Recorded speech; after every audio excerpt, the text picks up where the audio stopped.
não. Quando será que um presidente vai fumar maconha?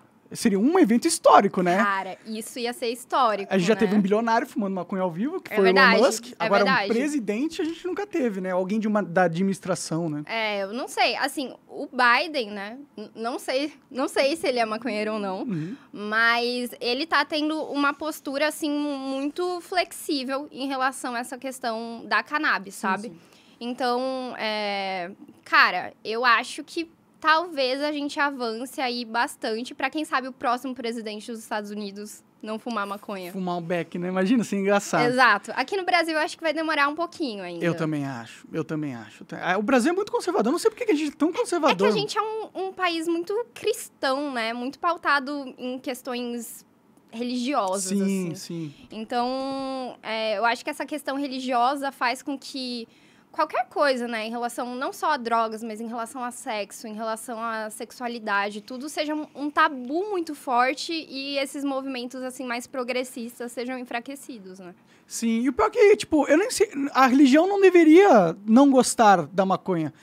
Eu não sei se isso é verdade, mas eu já ouvi falar que tem textos sagrados, bíblicos, fotos, imagens de épocas atrás, assim, de 2000 anos atrás, que tem representações que parecem muito com a flor da maconha, entendeu? Uhum. Então, é bem possível, e eu não duvido nem um pouco, que a galera que criou as religiões estava muito chapado durante o processo. Porque você tem que estar, né? Pra estar conversando com Deus. Uma história super criativa, né? Mas, assim, a religião cristã mesmo, não sei, assim, se ela tem alguma correlação com a cannabis ou não. Mas o hinduísmo, as religiões, tipo, mais, budistas? assim, árabes, asiáticas, elas têm, sim, uma correlação com a cannabis. Então, eles usavam antigamente, né? Tem tipo, relatos disso? Usavam a cannabis, tipo, nos rituais religiosos deles, assim. Faz todo sentido, né? Então, faz muito sentido. Só que hoje, né, na maioria dessas religiões, condena absurdamente, né? Então, tem muito conservadorismo. Sim, eu fico pensando por que eles escolhem essa ser a pauta, assim, porque, tipo, o fato é, as pessoas fumam, dá pra fumar, você compra facilmente, assim, não é difícil, eu compro, há 6 anos que eu compro maconha, direto, eu fumo muito, então não é difícil conseguir maconha. E pra que ficar demonizando uma parada, sendo que você não impede que as pessoas usem, e você só obriga elas a usarem dentro do mercado negro, que incentiva e estimula todo um crime organizado que é nocivo pra sociedade. Eu não entendo por que a religião não faz essa ligação de tipo, pô, talvez seja melhor a gente abraçar essa galera que fuma, falar assim, pô, tá errado isso aí, mas tudo bem, não vou prender você porque você fuma, vamos conversar, deixa eu tentar te informar o porquê você não deveria fumar e tentar te converter pra isso. Eu acho ok.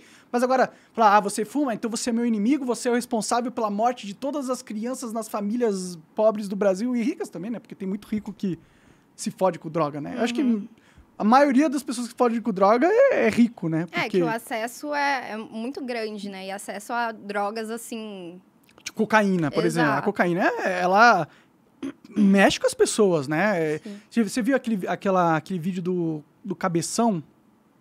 Nossa, aquele vídeo é meio... Não, é triste, né, cara? triste, né? E eu não vejo, tipo, um cara fumando maconha ficando daquele jeito. Exato, mas a demonização da maconha, ela é muito maior em relação à cocaína, por exemplo, sabe? Você acha? Eu acho.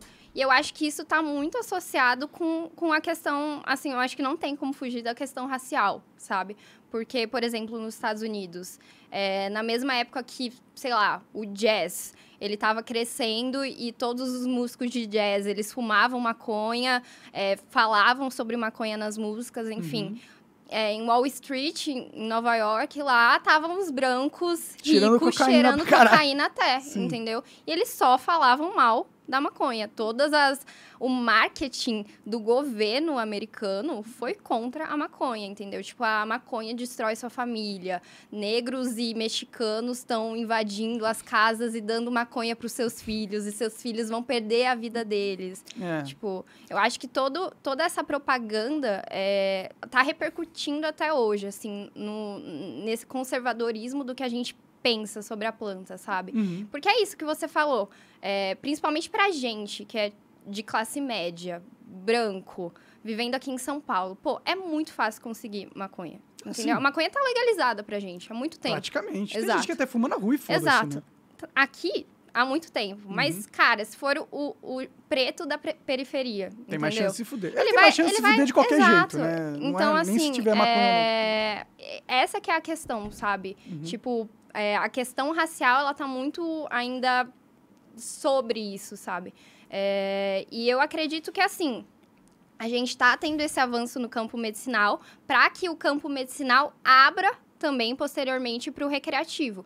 Mas aqui no Brasil, com certeza, vai demorar um pouco, né? Porque, exatamente, a gente precisa ter essa questão da educação sobre todos esses tabus, quebrar esses tabus e conseguir realmente fazer com que as pessoas entendam que não é algo horrível, que vai ferrar com a sua família, que vai destruir seu cérebro, fazer com que seus neurônios morram. Não é isso, sabe? Óbvio. De novo, se você fumar todos igual os eu dias... fumo, pode ser exato, que tenha uns efeitinhos colaterais. Desde antes dos 21, 25 anos. Tá pior que eu comecei tarde, eu comecei com 24. Melhor. Porque, assim, depois dos 21, 25 anos, nosso cérebro tá completamente desenvolvido. Então, principalmente o córtex pré-frontal, que é uma área do cérebro que a gente realmente tem para tomada de decisão, para questão de processos mentais, enfim, é formado mais ou menos dos 21 aos 25 anos. Se você fuma maconha ou usa qualquer outra droga que haja de forma psicoativa, que tem alguma interferência na sua cognição, no seu processo mental, isso pode interferir nesse desenvolvimento, tá? Então, pode deixar com que você fique mais letárgico, seus processos mentais fiquem mais, de fato, ruins. Sim, mais lentos, né? Exato. Eu acho que pode não vai. Eu tenho vários amigos que fumavam quando 14 anos, eles estavam fumando e tal. Isso aí eu encontrei eles depois de 10 anos, eles com 24 anos, eles estavam parecendo hips, né? Tipo, mas eram pessoas muito amorosas, entendeu? Era tipo, e aí, cara, legal. Eu gosto desse tipo de pessoas, e não é uma pessoa que me incomoda, entendeu? Mas você, tipo, ele era mais rápido antes, eu percebia isso. Com certeza, né? prejudica, né? Eu era mais rápido antes. Eu percebo em mim, assim, que às vezes eu tenho alguma dificuldade de formular um pensamento, concatenar uma ideia. Concluir um raciocínio, né? E eu me perco, assim, porque minha mente tá meio desregulada, digamos assim. Mas o CBD, por exemplo, que é a outra molécula da cannabis, que é uma que não é psicoativa, ele, na verdade, melhora o processo mental. Então, ele faz com que as sinapses, que são as conexões cerebrais, elas ficam mais agilizadas. Entendi. Então, o CBD, por exemplo, ele trata Alzheimer, trata demências. Isso é legal. Ele consegue fazer com que a memória seja otimizada, com que você melhore foco, melhore concentração, melhore disposição também. Então, assim, por isso que falar simplesmente que a cannabis mata neurônios, a cannabis te deixa lesado, é completamente errado. É o THC. Né? O THC em doses altas, principalmente numa exposição precoce, pode fazer com que você não vai matar o neurônio, mas pode fazer com que seus processos mentais fiquem diminuídos. Sim. O que pode ser bom nessa vida, né? Acho que ser muito rápido, assim, ser muito inteligente não é muito bom hoje em dia. Bom, mas eu ouvi falar, inclusive, não sei se você me corrige se eu estiver errado, mas eu ouvi falar que o CBD, ele é justamente parte da maconha que dá um contraponto no THC, assim, é meio que equilibra a maconha como um todo. E quando a gente começou a legalizar a maconha lá nos Estados Unidos e tal, houve uma demanda muito grande pelo THC e não tão grande pelo CBD, porque não chapa, né? E fez com que o mercado e a indústria começassem a desenvolver plantas que são cada vez mais potentes em THC e com cada vez menos CDB. E aí esse tipo de maconha poderia ser uma maconha que ela, por ter sofrido alteração através do homem e tal, é uma maconha que pode ser menos equilibrada e mais prejudicial a você. Porque talvez o CBD tinha um papel importante na composição química antigamente da maconha para contrabalancear possíveis malefeitos do THC. Faz sentido isso? Faz sentido, né? Por quê? Assim, falando da parte farmacológica da planta, né? O CBD e o THC, eles não são os únicos fitocannabinóides, ou seja, não são os únicos componentes da planta, mas são os mais estudados, tá? Então, o THC é o psicoativo mais estudado e o CBD é o medicinal, entre aspas, mais estudado, tá? E eles meio que são antagonistas, tá? Assim, tem momentos, doses que eles até potencializam os benefícios um do outro, mas na questão de efeitos colaterais um do outro, um acaba anulando. Então, o CBD tem um efeito colateral de sono, o THC tira um pouco isso, te deixa mais energizado. O THC tem um efeito psicoativo, o CBD anula um pouco essa psicoatividade do THC. O que acontece? De fato, se a gente for comparar, hoje em dia, as genéticas da maconha que a gente consome, ela é muito mais rica em THC do que as genéticas de antigamente. Isso também é um dos fatores que acaba prejudicando essa questão de processos mentais que eu falei. Porque antigamente a gente encontrava no mercado ilegal mesmo.